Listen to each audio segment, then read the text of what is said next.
ಇವತ್ತನೇ login ಆಗಿದ್ದೀನಿ sir. Just work ಮಾಡ್ತಾ ಇದ್ದೀನಿ. ಹಾಂ ಸರ್, ಆದಷ್ಟು ಇವತ್ತು ಸಾಯಂಕಾಲ 6 ಗಂಟೆ ಒಳಗೆ ನಿಮಗೆ ವರ್ಕ್ ಕಂಪ್ಲೀಟ್ ಮಾಡಿಕೊಡ್ತೀನಿ ಸರ್ ನಾನು. ಸರಿ sir, okay okay, no issues sir. Thank you sir, thank you. Okay.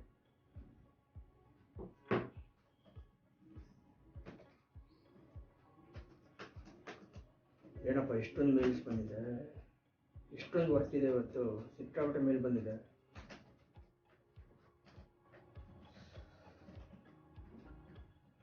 ಅಂದಂತೂ ಕೆಲಸ ಮಾಡಿ ಮಾಡಿ ಸಾಕಾಗೋಗಿದೆ, ಸಿಕ್ಕಾಪಟ್ಟೆ ವರ್ಕ್ ಪ್ರೆಷರ್ ಅಂತೂ ಹೆವಿ ಇದೆ.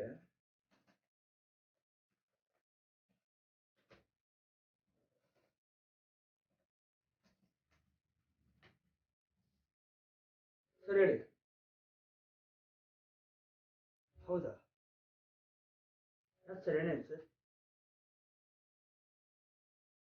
ಸರಿ ಸರ್, ಬರ್ತೀನಿ ಸರ್. ಎಷ್ಟು ಕಡೆ ಬರಬೇಕು ಸರ್? ಸರಿ ಸರ್, ಆಯ್ತು, ಬಂದು ಮೀಟ್ ಮಾಡ್ತೀನಿ sir. Thank you, thank you.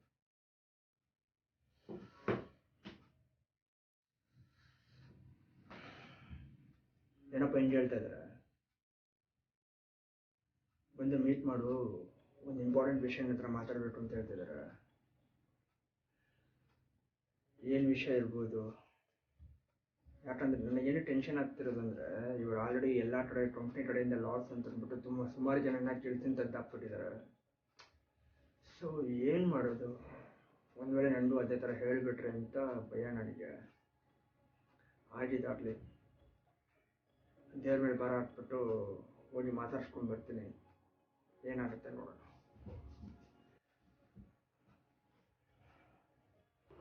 Hi sir, come in sir.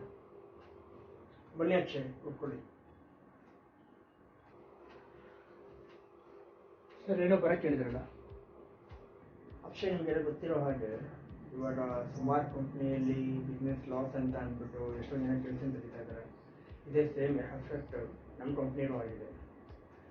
Because there is a lot of competitors and we are not getting particular projects to run the company.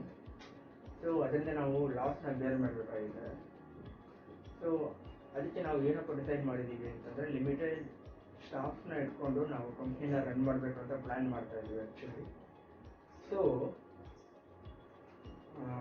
ನಿಮಗೆ ಮುಂದೆ ಒಳ್ಳೆ ಫ್ಯೂಚರ್ ಇದೆ, ನಿಮಗೆ ಇದಕ್ಕಿಂತ ಒಳ್ಳೆ ಕಂಪ್ನಿಯಲ್ಲಿ ಒಳ್ಳೆ ಪೊಸಿಷನ್ ಸಿಗುತ್ತೆ. ಅದಕ್ಕೆ ನಾನು ನಿಮಗೆ ಆಲ್ ದಿ ಬೆಸ್ಟ್ ಹೇಳ್ತೀನಿ. ನನಗೂ ತುಂಬ ಬೇಜಾರಿದೆ. ನಾನು ಈ ಆಪ್ಷನ್ ಬಿಟ್ಟರೆ ನನಗೂ ಬೇರೆ ಯಾವುದೂ ಆಪ್ಷನ್ ಇಲ್ಲ. ಸೊ ತಗೊಳ್ಳಿ ಅಷ್ಟೇ, ಇದು ನಿಮ್ಮದು ಫೈನಲ್ ಸೆಟಲ್ಮೆಂಟು. ಅದರಲ್ಲಿ ಅಲಾಂಗ್ ವಿತ್ ನಿಮಗೆ ರಿಲಿವಿಂಗ್ ಲೆಟರ್ ಎಲ್ಲ ನಿಮಗೆ ಮೇಲಲ್ಲಿ ಬರುತ್ತೆ.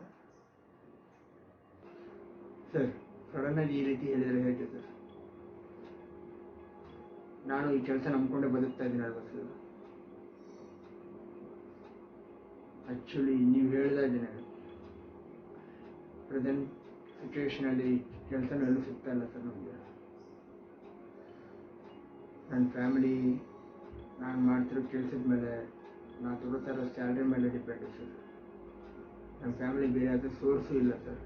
ನಾನು ಒಬ್ಬನೇ ದುಡಿಬೇಕು ಸರ್ ಫ್ಯಾಮಿಲಿಗೆ. ಅಟ್ಲೀಸ್ಟ್ ನೀವು ಒಂದು ತಿಂಗಳು ಮುಂಚಿತವಾದ್ರು ನೀವೇನಾದ್ರು ಇನ್ಫಾರ್ಮ್ ಮಾಡಿದರೆ ನಾನು ಬೇರೆ ಯಾವುದೇ ಕೆಲಸನಾದ್ರು ನೋಡ್ತಿದ್ದೆ. ನೀವು ಈ ಥರ ಸಡನ್ನಾಗಿ ಹೇಳಿದ್ರೆ ಎಲ್ಲಿ ಅಂತ ಸರ್ ಹುಡ್ಕೋದು? ಎಲ್ಲೂ ಕೆಲಸ ಬೇರೆ ಸಿಗ್ತಿಲ್ಲ ಸರ್. ಮುಂದೆ ನನ್ನ ಫ್ಯೂಚರ್ ಯಾವ ಥರ ಇರುತ್ತೆ ಅಂತ ನೆನೆಸ್ಕೊಂಡ್ರೆ ಭಯ ಆಗ್ತಾ ಇದೆ ಸರ್ ನನಗೆ. ಇಷ್ಟು ವರ್ಷ ನಮ್ಮ ಕಂಪ್ನಿಯಲ್ಲಿ ಕೆಲಸ ಮಾಡಿದ್ದೀನಿ,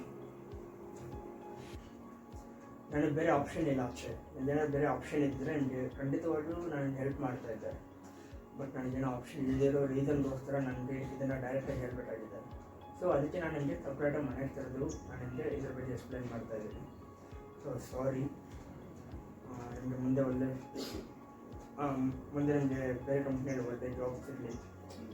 ನಿಮಗೆ ನಿಮ್ಮ ಫ್ಯೂಚರ್ ನಾನು ಆಲ್ ದಿ ಬೆಸ್ಟ್ ಹೇಳ್ತಾ ಇದ್ದೀನಿ. Thank you, thank you. ಇಷ್ಟು ವರ್ಷ ನಮ್ಮ ಕಂಪ್ನಿಯಲ್ಲಿ ಕೆಲಸ ಮಾಡಿದ್ದೀನಿ. Thank you, thank you.